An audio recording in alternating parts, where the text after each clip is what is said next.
صحابی حضرت عثمان رضی اللہ تعالی عنہ ہیں۔ حضرت سیدنا عثمان غنی رضی اللہ تعالی عنہ آپ واقعہ فیل سے 6 سال کے بعد دنیا میں آپ تشریف لائے اور چوتھے نمبر پر اسلام قبول کیا۔ آپ رضی اللہ تعالیٰ عنہ حضرت عثمان غنی رضی اللہ تعالیٰ عنہ یہ چھٹی پشت میں حضرت عبد مناف رضی اللہ تعالیٰ عنہ جو نبی پاک علیہ السلام کے آباء و اجداد میں سے ہیں، ان کے جو حضور کا جو نسب ہے عبد مناف، وہاں پہنچ کر حضرت عثمان کا نسب بھی نبی پاک علیہ السلام کے نسب سے مل جاتا ہے۔ اور ایک رشتے کے اعتبار سے دیکھا جائے شاہ صاحب، جی حضور، ایک رشتے کے اعتبار سے دیکھا جائے تو حضرت عثمان جو ہیں یہ نبی پاک علیہ الصلوۃ والتسلیم کے بھانجے بھی لگتے ہیں۔ اچھا، ایک رشتے کے اعتبار سے کہ نبی پاک علیہ الصلوۃ ان کی جو نانی تھی وہ نبی پاک علیہ السلام کی سگی پھوپھی ہیں، صحیح، اور اس ناطے سے جو ہے نا یہ نبی پاک علیہ السلام کے بھانجے بھی لگتے ہیں۔ تو حضرت عثمان غنی رضی اللہ تعالیٰ عنہ آپ بھانجے بھی ہیں اور پھر بعد میں دامادی کا شرف بھی آپ کو ملتا ہے۔ اور دامادی کا شرف کیسا ہے؟ سبحان اللہ، ایک زوجہ کا انتقال ہوتا ہے تو ایک دن یہ رو رہے ہیں، نبی کریم صلی اللہ علیہ وسلم ارشاد فرماتے ہیں عثمان کیوں روتے ہو؟ عرض کی یا رسول اللہ صلی اللہ علیہ وسلم میرا آپ کے ساتھ جو دامادی کا رشتہ ہے وہ ختم ہو گیا ہے، اس وجہ سے میں رو رہا ہوں۔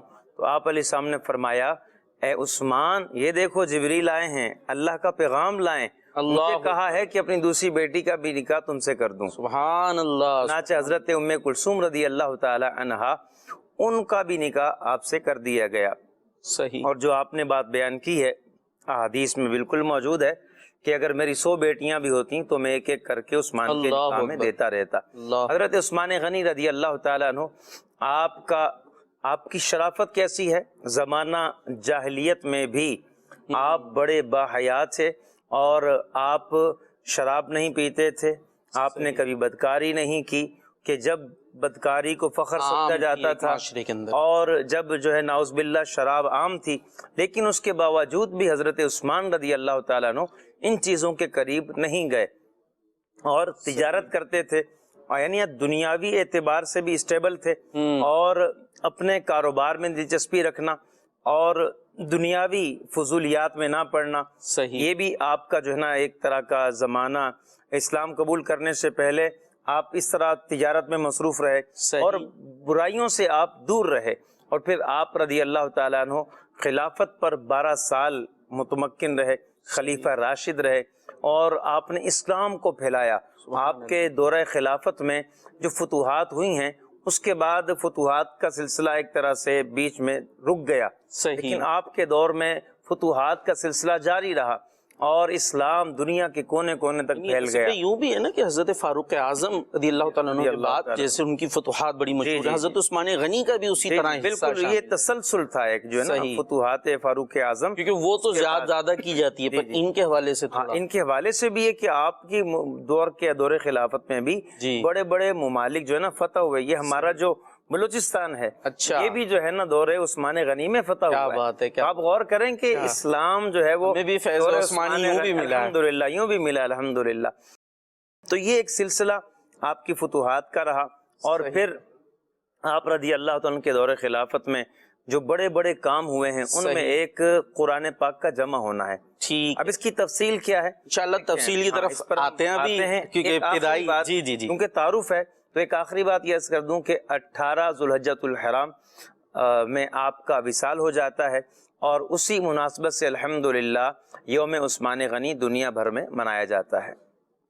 جی، اور منانا ہے، ہم نے بھی یہاں منا رہے ہیں، اپنے گھروں میں بھی آپ منائیے، ٹھیک ہے؟ یہ اس ٹائم تو بات ہو رہی ہے، ہو سکتا ہے کچھ بڑے گھر کے افراد دیکھ رہے ہوں، مگر چھوٹے بچے وغیرہ ظاہر ہے اس ٹائم سو رہے ہوں یا کہیں مصروفیت میں کام وغیرہ پہ جو بڑے ہوں، بعض نکل گئے ہوں گھر کے افراد، تو آپ گھر میں جو ہے وہ شام کے اوقات میں ایصال ثواب کا اہتمام کریں، گھر میں جو ہے وہ ایصال ثواب ہو، تاکہ اور پھر وہ جو ایصال ثواب اور جیسا امیر اہل سنت نے بھی ترغیب دلائی کہ اس کے حصے باقاعدہ بنائیں اور اس پر لکھ کر جو ہے وہ پھر تقسیم کریں کہ یہ حضرت عثمان غنی رضی اللہ تعالیٰ عنہ کی نیاز ہے۔ اس کے ذریعے کیا ہوگا؟ ان کا گھر میں ذکر خیر ہوگا، اس کی اپنی الگ برکتیں ملیں گی، ایصال ثواب کرنے کی اپنی برکتیں ملیں گی، اور پھر گھر والوں کو پتہ چلے گا اس اہتمام سے کہ آج کوئی خاص دن ہے اور کسی خاص شخصیت سے اس دن کو نسبت ہے. ان اللہ والوں کو، ان اصحاب کرام کو، ان خلفائے راشدین کو ہمیں یاد رکھنا ہے، اور جو ہمیں ان کی ترتیب بتائی گئی ہے، اس فضیلت کی ترتیب کو بھی ہم نے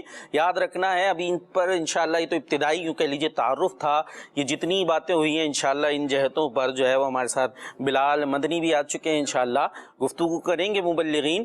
تو انشاءاللہ قرآن و حدیث کی روشنی میں اور جو کتب سیر میں ان کے فضائل ملتے ہیں وہ آپ کے سامنے بیان کیے جائیں گے.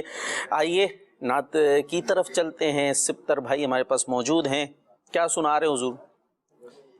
کلام تاج الشریعہ تیری چوکھٹ پہ جو سر اپنا ماشاءاللہ. جی تو کلام سننا ہے. جی صلو علی الحبیب صلی اللہ علیہ محمد صلی اللہ علیہ وسلم. صلی اللہ علیہ یا رسول اللہ، صلی اللہ علیہ یا رسول اللہ، وسلم علیکہ یا حبیب اللہ. جان و دل تیرے قدم پروارے، کیا نصیب ہے تیرے یاروں کے، صدق و عدل و کرم و ہمت میں چار سو شعبے ہیں ان چاروں کے. صلی اللہ علیہ یا رسول اللہ، وسلم علیکہ یا حبیب اللہ. تیری چوکھٹ پہ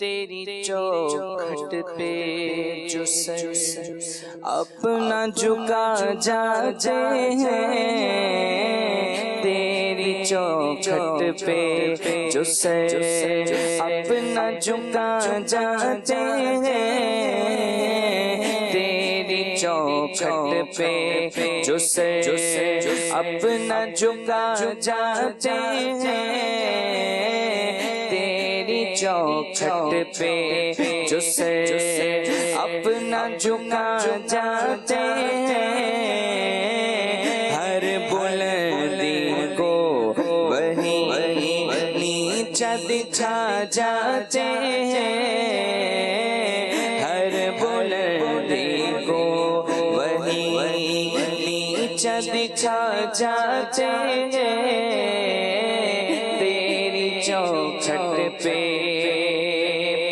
سرفرازی اجل ان کو ملا کرتی ہے، سرفرازی اجل ان کو ملا کرتی ہے، سرفرازی اجل ان کو ملا کرتی ہے، نخوت سر جو تیرے در پہ مٹا جاتے ہیں، نخوت سر جو تیرے در پہ مٹا جاتے ہیں، تیری چوکھٹ پہ جو سر ڈوبے رہتے ہیں، تیری یاد میں جو شام و سحر ڈوبے رہتے ہیں، تیری یاد میں جو شام و سحر ڈوبے رہتے ہیں، تیری یاد میں جو شام و سحر ڈوبتوں کو وہی ساحل سے لگا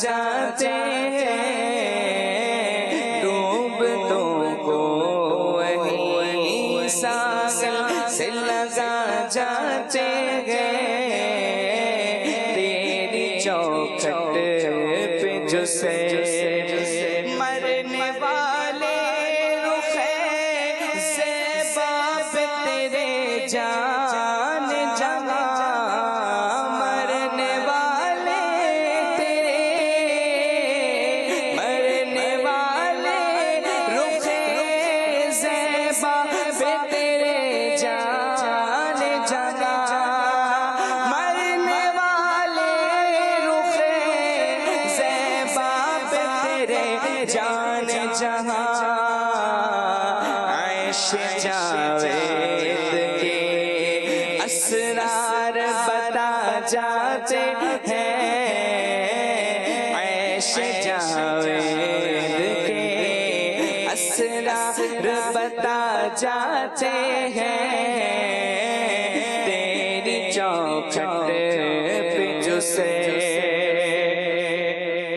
آسمان تجھ سے اٹھائے نہ اٹھیں گے سن لے آسمان تجھ سے اٹھائے نہ اٹھائے سن لے آسمان تجھ سے اٹھائے نہ اٹھائے سن لے آسمان تجھ سے اٹھائے نہ اٹھیں گے سن لے ہجر کے صدمے جو شاخ اٹھا جاتے ہیں ہجر کے صدمے جو شاخ اٹھا جاتے ہیں تیری چوکھٹ پہ جو سے اور دشت طیبہ میں نہیں کیل کا کھٹکا اختر دشت طیبہ میں نہیں کیل کا کھٹکا اختر دشت طیبہ میں نہیں کیل کا کھٹکا اختر نازک دام وہاں پر ہر پا جاتے ہیں نازک دام وہاں پر ہر پا جاتے ہیں تیری چوکھٹ پہ جو سر اپنا چکا جاتے ہیں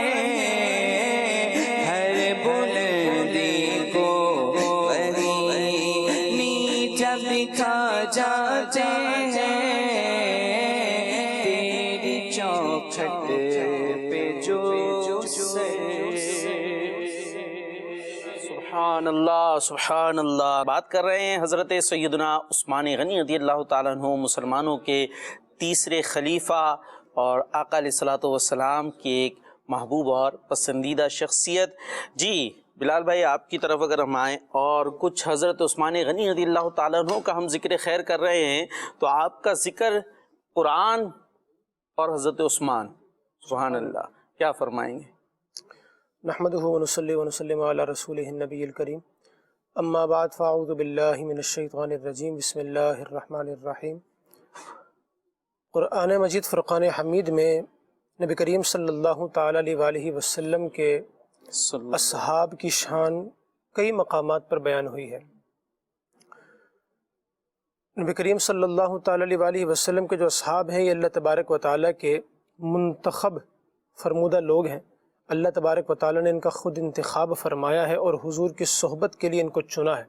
نبی کریم صلی اللہ علیہ وسلم نے ارشاد فرمایا ان اللہ اختارنی واختار لی اصحابی، اللہ تبارک و تعالیٰ نے مخلوق میں میرا انتخاب فرمایا اپنی محبوبیت کے، سبحان اللہ۔ اور جب محبوب بنایا جاتا ہے تو ہر ایک کو محبوب کی بارگاہ تک رسائی نہیں دی جاتی، تو فرمایا واختار لی اصحابی، میں نے پھر اللہ تبارک و تعالی نے پھر میرے لیے میرے صحابہ کا بھی انتخاب فرمایا۔ سبحان اللہ۔ تو صحابہ کرام علیہم رضوان کی شان سے متعلق تو قرآن مجید فرقان حمید کی کئی آیات موجود ہیں، اسپیسیفکلی سیدنا عثمان غنی رضی اللہ تعالیٰ عنہ کے ذکر خیر پر مشتمل بھی کئی آیات قرآن مجید میں موجود ہیں۔ صحیح۔ میں آپ کے سامنے صرف 2 آیت مبارکہ بیان کروں گا۔ پہلی ایک آیت ہے سورۃ الاعلیٰ کی 30ویں پارے میں۔ صحیح۔ اللہ کریم نے ارشاد فرمایا سَيَذَّكَّرُ مَن يَخْشَىٰ وَيَتَجَنَّبُهَا الْأَشْقَىٰ الَّذِي يَصْلَى النَّارَ الْكُبْرَىٰ۔ اس آیت کا ترجمہ بیان کرنے سے پہلے اس کا جو پس منظر ہے، جو اس کے پیچھے ایک واقعہ ہے، جو اس کا اصل شان نزول ہے، سبب ورود ہے، وہ میں آپ کے سامنے ذکر کرتا ہوں۔ علامہ اسماعیل حقی رحمۃ اللہ تعالی علیہ نے تفسیر روح البیان میں اس بات کو ذکر کیا کہ نبی کریم صلی اللہ تعالی علیہ وسلم کے زمانے میں مدینہ کے اندر ایک بظاہر مسلمان اور حقیقتاً منافق شخص موجود تھا، لیکن ابھی تک اس کا منافق ہونا لوگوں کو پتہ نہیں تھا۔ صحیح۔ اب اس کا جو مکان تھا وہ ایک انصاری صحابہ وہ جو مدینہ کے ہی رہائشی تھے، تو اس منافق کا مکان انصاری صحابی کے مکان کے بالکل برابر میں تھا، اور اس منافق کے گھر میں ایک درخت تھا، اس درخت کا اوپر کا حصہ وہ جھکا ہوا تھا انصاری صحابی کے مکان پر، صحیح۔ اور اس منافق کے درخت کے جو پھل تھے وہ بھی ان کے گھر میں گرا کرتے تھے۔ تو انصاری صحابی نے نبی کریم صلی اللہ علیہ وسلم کی بارگاہ میں یہ بات عرض کی کہ یا رسول اللہ مجھے اس معاملے سے تکلیف پہنچتی ہے تو اس کا حل ارشاد فرمائیے۔ نبی کریم صلی اللہ تعالی علیہ وسلم نے اس منافق کو بلایا اور فرمایا کہ تم اپنا یہ جو درخت ہے یہ انصاری صحابی جو ہیں ان کو بیچ دو، اور اس کے بدلے میں تمہیں جنت کا درخت دلاؤں گا۔ سبحان اللہ۔ سبحان اللہ الکریم، پیشکش مالک بڑی جنت، اچھی ہے، کتنی زبردست پیشکش۔ لیکن چونکہ وہ منافق تھا، ابھی تک اس کا نفاق چھپا ہوا تھا، اس نے نبی کریم صلی اللہ تعالی علیہ وسلم کی یہ بات ماننے سے انکار کر دیا۔ اچھا۔ اب جب یہ بات سیدنا عثمان غنی رضی اللہ تعالیٰ عنہ کو پہنچی کہ ایک شخص ہے مسلمان کہلاتا ہے اور حضور کی بات ماننے سے انکار کیا ہے، تو آپ تشریف لے گئے اور آپ نے اس درخت کو حاصل کیا، لیکن اس درخت کو حاصل کس طرح کیا؟ اس درخت کی قیمت ادا کر کے، اس درخت کے بدلے درخت دے کے نہیں، آپ نے سودا کیا بہت بڑا۔ آپ نے اس منافق کو کہا کہ یہ درخت انصاری صحابی کو دے، کہا بدلے میں کیا ملے گا؟ کہا کہ بدلے میں پورا باغ دیتا ہوں میں تجھے۔ اللہ اکبر۔ پورا باغ آپ نے اس منافق کو دیا اور بدلے میں وہ درخت حاصل کیا، اور پھر وہ درخت انصاری صحابی کے حوالے کر دیا۔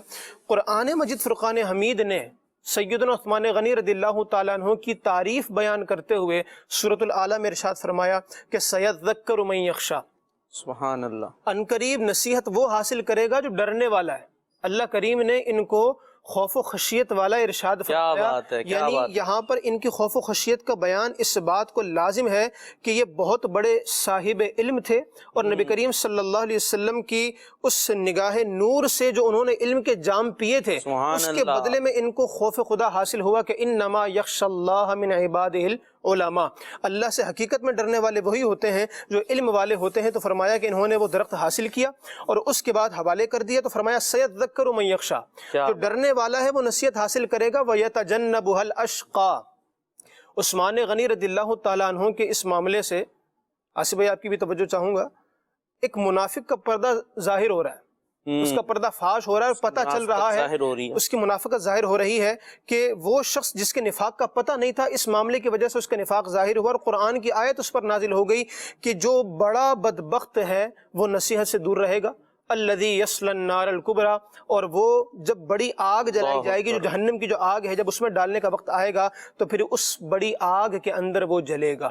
تو یہ قرآن مجید فرقان حمید کی یہ جو آیت مبارکہ ہے سیذکر من یخشیٰ، مفسرین نے فرمایا کہ اس آیت میں جن کے خوف، جن کی خشیت، جن کے تقوی کا اللہ نے ذکر فرمایا ہے وہ امیر المؤمنین حضرت عثمان غنی رضی اللہ تعالیٰ عنہ کی ذات ہے۔ کیا بات ہے۔ دوسری کو آیت مبارکہ میں پیش کرنا چاہوں گا سورۃ الفتح کی، وہ بیعت رضوان کے پس منظر کی آیت ہے۔ اللہ کریم نے ارشاد فرمایا لقد رضی اللہ عن المؤمنین اذ یبایعونک تحت الشجرۃ۔ نبی کریم صلی اللہ تعالی علیہ وسلم نے حدیبیہ کے مقام پر 1400 صحابہ کرام علیہم رضوان سے بیعت لی تھی، اس بیعت کو بیعت رضوان کہا جاتا ہے، اور اس خاص درخت کا ذکر بھی رب نے قرآن میں فرمایا، تحت الشجرہ، ایک خاص درخت کے نیچے وہ بیعت ہوئی تھی۔ اللہ تبارک و تعالیٰ نے اس درخت کو صحبت مصطفیٰ اور صحبت صحابہ مصطفیٰ کی برکت سے اس کا ذکر قرآن میں بھی الف لام لگا کر فرمایا، تحت الشجرہ۔ تو فرمایا کہ اللہ تبارک و تعالیٰ ان مومنین سے راضی ہو چکا جنہوں نے تم سے اس درخت کے نیچے بیعت کی تھی۔ وہاں پر بیعت کرنے والوں میں اگر دیکھیں تو ان 1400 صحابہ میں وہاں پر فزیکلی طور پر سیدنا عثمان غنی رضی اللہ تعالیٰ عنہ موجود نہیں تھے۔ نبی کریم صلی اللہ علیہ وسلم نے ان کو بھیجا ہوا تھا، لیکن معاملہ کیا تھا، جب صحابہ کرام علیہم رضوان بیعت کر رہے ہیں تو حضور نے ان سب سے بیعت کی، اور اس کے بعد اپنے ہاتھ کو فرمایا کہ یہ جو ہاتھ ہے یہ عثمان کا ہاتھ ہے، اور پھر حضور نے ان کی طرف سے خود بیعت کی۔ علماء نے یہاں فرمایا یہ ایسے مرید ہیں نبی کریم صلی اللہ علیہ وسلم کے کہ حضور کی مراد بھی ہیں، مرید رسول بھی ہیں اور مراد رسول بھی۔ اب یہاں پر میں جو بات کرنا چاہوں گا کہ اللہ کریم نے اس آیت مبارکہ میں دو طرح سے شان بیان کی۔ پہلی بات تو یہ فرمائی کہ اللہ ان سب مومنین جن میں حضرت عثمان غنی بھی شامل ہے، اللہ تبارک و تعالیٰ ان سے راضی ہو گیا، رضی اللہ تعالی عنہ، یعنی کسی کو بھی اس معاملے میں پسو پیش کرنے کی ضرورت نہیں ہے کہ رضی اللہ تعالیٰ عنہ کو کہنا ہے یا نہیں کہنا۔ لقد، جب رب قد لگا کر فرما چکا تو پھر اب ہم کون ہوتے ہیں جو ناراض رہ سکے؟ معاذ اللہ، جب رب ان سے راضی ہو گیا تو بدبخت ہے جو ان سے ناراض ہے۔ لقد رضی اللہ ان سے راضی ہوا۔ پہلی شان تو ان کی یہ ہے کہ عثمان غنی کی رضا کو اللہ کریم نے واضح طور پر الگ سے ذکر کر کے فرمایا۔ دوسری بات فرمائی عن المؤمنین، ان مومنین سے اللہ راضی ہوا۔ یہاں پر مسلمین کا لفظ نہیں ہے، مومنین کا لفظ ہے۔ بخاری شریف کے حدیث پاک ہے، نبی کریم صلی اللہ تعالی علیہ وسلم ایک مرتبہ اپنے اصحاب کے درمیان کچھ تقسیم فرما رہے تھے، صحیح، تو حضور نے ان کو دیا، ان کو دیا، ان کو دیا، پھر ایک تھے ان کو چھوڑا، اور پھر آگے دوسرے کو یوں آپ نے پھر عطا فرمانا شروع کیا۔ تو ایک صحابی موجود تھے وہاں پر، انہوں نے عرض کیا، یا رسول اللہ آپ نے ان کو کیوں نہیں دیا؟ خدا کی قسم میں ان کو مومن سمجھتا ہوں۔ نبی کریم صلی اللہ تعالی علیہ وسلم نے ارشاد فرمایا، مومن یا مسلم؟ وہ خاموش ہو گئے۔ انہوں نے پھر تھوڑی دیر بعد عرض کیا، یا رسول اللہ آپ نے ان کو عطا کیوں نہیں فرمایا؟ خدا کی قسم میں ان کو مومن سمجھتا ہوں۔ حضور نے فرمایا، مومن یا مسلم؟ وہ پھر خاموش ہو گئے۔ تیسری مرتبہ بھی انہوں نے عرض کیا، رسول اللہ آپ نے ان کو عطا کیوں نہیں فرمایا؟ میں ان کو مومن جانتا ہوں۔ نبی کریم صلی اللہ علیہ وسلم نے فرمایا، مومن یا مسلم؟ پھر ارشاد فرمایا، اگر کسی کے بارے میں گواہی دینی ہے تو اس کے اسلام کی گواہی دیا کرو، ایمان کی نہیں۔ اس کی وجہ کیا ہے؟ اب ویسے مومن بولنے میں اور مسلم بولنے میں کوئی بظاہر فرق نہیں ہے، کوئی بندہ مسلمان ہے، کوئی بندہ مومن ہے، بات ایک ہی ہے، لیکن اعتباری فرق ہوتا ہے۔ اب اعتباری فرق کیا ہوتا ہے اس ڈیٹیل اس کی ہو جائے گی اور سمجھانے جائے، لیکن یہاں پر اعتباری فرق سے مراد یہ ہے کہ جب مومن اور مسلم الگ جدا طور پر ذکر کیے جائیں کہ جو بظاہر ان میں فرق محسوس ہو رہا ہو، تو وہاں پر فرق کیا ہوتا ہے؟ ایمان کا تعلق ہو جاتا ہے دل کے ساتھ، عقیدے کے ساتھ، کہ تصدیق بالقلب، اور اسلام کا تعلق ہو جاتا ہے انسان کے اعضاء کے ساتھ، کہ وہ کتنا اسلام پر فزیکلی باقاعدہ عمل کرنے والا ہے، کتنا پریکٹسنگ مسلم ہے۔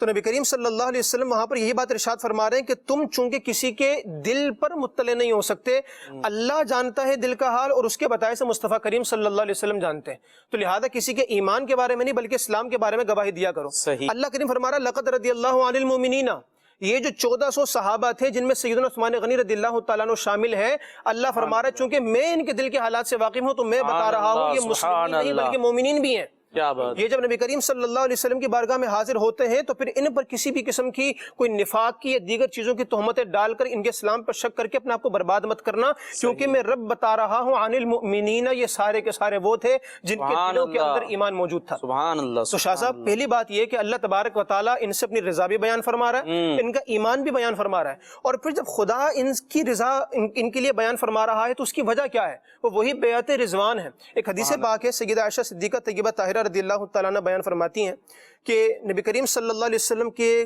گھر میں 4 دن سے کچھ کھانے پینے کو نہیں تھا، بچے بھوک سے بلک رہے تھے، بڑا ایک آپ سمجھ سکتے ہیں 4 دن سے کھانے کو نہ ہو تو انسان کی کیفیت کیا ہوگی۔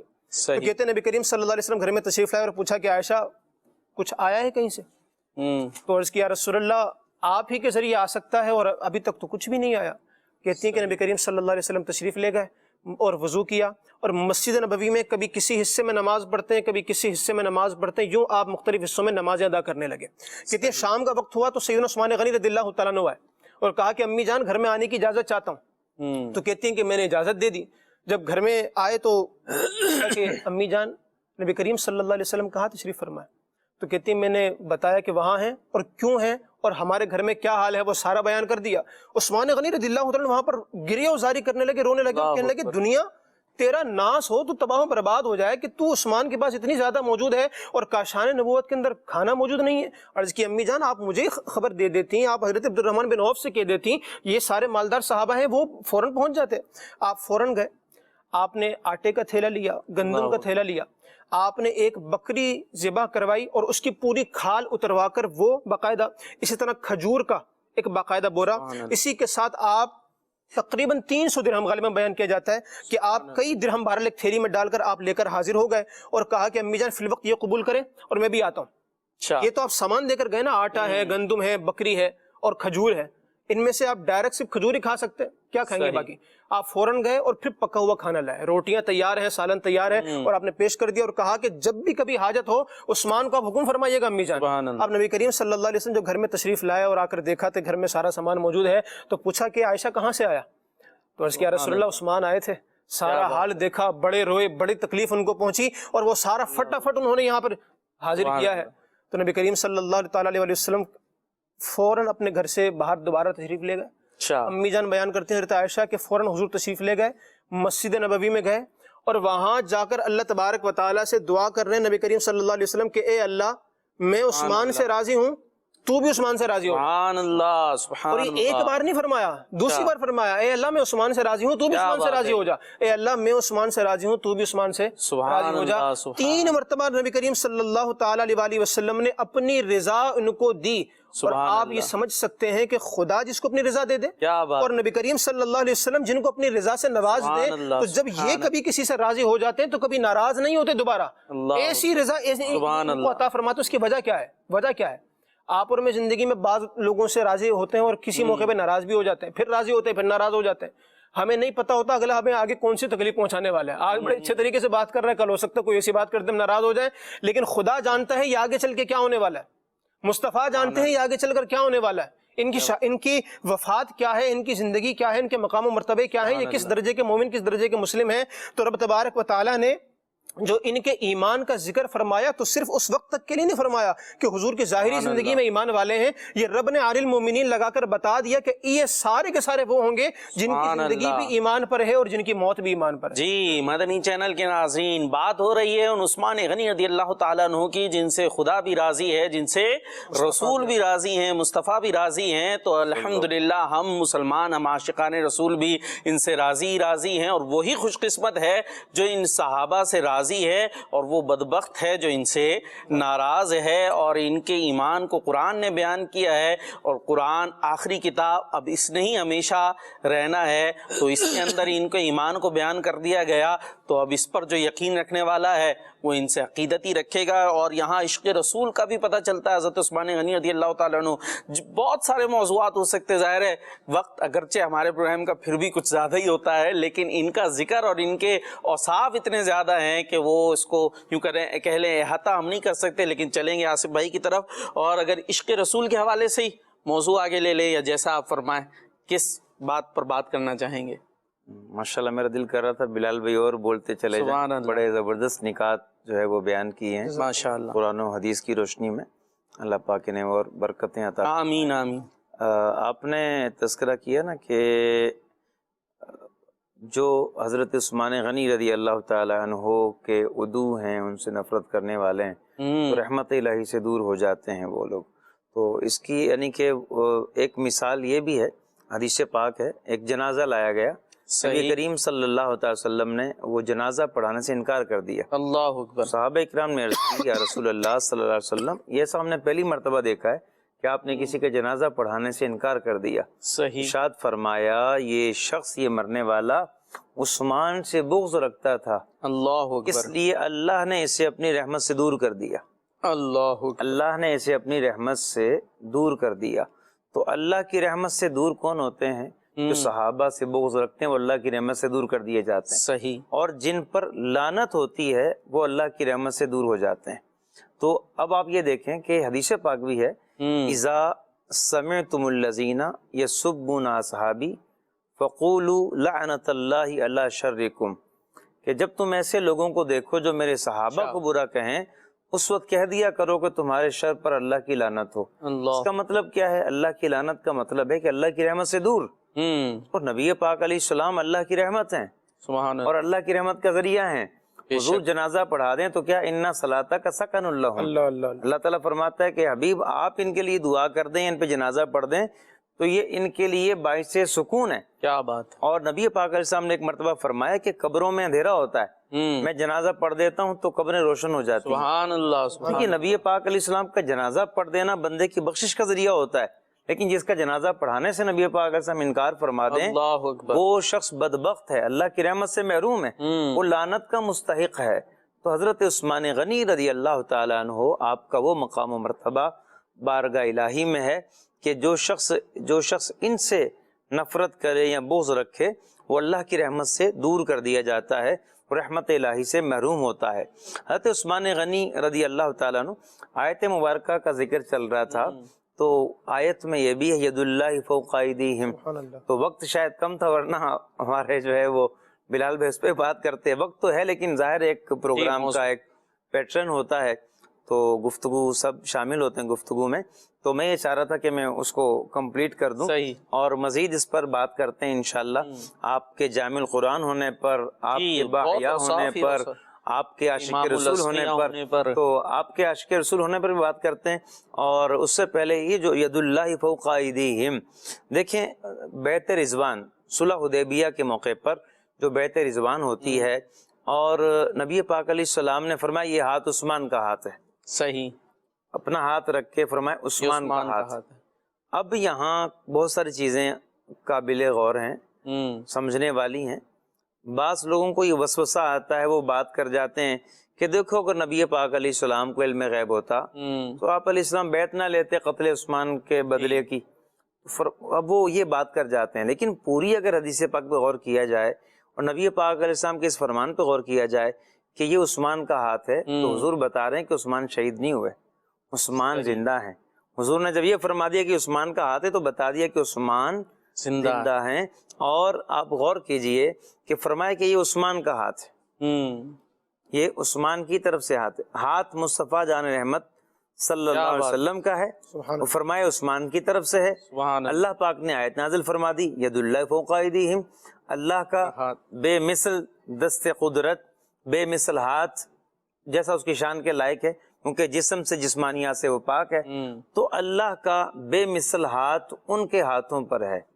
اب غور کرنا چاہیے کہ حضرت عثمان رضی اللہ تعالیٰ عنہ کی طرف سے ہاتھ ہے اور حضور کا ہاتھ ہے، اور اللہ پاک فرماتا ہے یہ اللہ کا بے مثل ہاتھ ہے، ان کے ہاتھوں پر بے مثل ہاتھ اللہ کا ہے۔ اب آپ غور کیجئے اللہ تبارک و تعالیٰ نے حضرت عثمان غنی کی طرف سے نبی پاک علیہ السلام کا رکھا جانے والے ہاتھ کو اپنا ہاتھ ارشاد فرمایا، اور علماء نے مفسرین نے فرمایا کہ کلام اللہ کیا بات ہے، ہاتھ سے جمع ہوا حضرت عثمان غنی کے ہاتھ سے، تو کلام اللہ جس ہاتھ سے جمع ہونا تھا اللہ نے سید اللہ کہا، اور یوں جو ہے حضرت عثمان غنی رضی اللہ تعالیٰ عنہ کی شان ظاہر ہوتی ہے۔ اور اسی واقعے سے آپ کے عشق رسول کا بھی پتہ چلتا ہے کہ جب آپ مکے گئے ہیں تو یہاں صحابہ کرام نبی پاک علیہ السلام سے ایک سوال کرتے ہیں، یا رسول اللہ صلی اللہ علیہ وسلم کیا عثمان طواف تو نہیں کر لیں گے؟ اچھا اگر آصف بھائی ایک بات میں عرض کروں کہ ہو سکتا ہے بہت ناظرین ان کو تھوڑا سا پس منظر نہ پتا ہو، تو ہم چونکہ بات بھی کر رہے ہیں کہ صلح حدیبیہ، تو وہ ذرا سا بیان کر کے پھر ادھر آ جائیں گے نا، تو پوری طرح سب کو سمجھ میں آ جائے گی۔ نبی کریم صلی اللہ تعالی علیہ وسلم عمرے کی ادائیگی کے لیے اپنے 1400 صحابہ کرام کو لے کر مدینے سے مکے تشریف لاتے ہیں۔ اب یہاں حدیبیہ کے مقام پر کفار مشرکین مکہ نبی پاک علیہ السلام کو روک دیتے ہیں۔ روکنے والے جو مکے سے روکنے والے ہوتے ہیں تو کافر ہوتے ہیں، ظالم ہوتے ہیں۔ کسی کو بھی مکے میں نو انٹری کرنے والی بات کی جائے تو یہ اچھا عمل نہیں ہے۔ خیر، روک دیا گیا۔ نبی پاک علیہ الصلوۃ والتسلیم کو حضرت عمر فاروق رضی اللہ تعالی عنہ نے مشورہ دیا کہ آپ حضرت عثمان غنی کو بھیجیں کہ یہ بات چیت کر کے آئیں، مذاکرات کر کے آئیں۔ صحیح۔ کیوں؟ ان کا انتخاب کی وجہ ایک تو یہ تھا کہ یہ جو ہے وہ تاجر تھے، بزنس مین تھے، اور وہاں پر جو مکے میں لوگ تھے وہ بھی بزنس مین تھے، تو آپ کی تجارت چونکہ مکے والوں سے بھی رہتی تھی، تو ایک جو نفسیاتی اثر ہوتا ہے کہ بندہ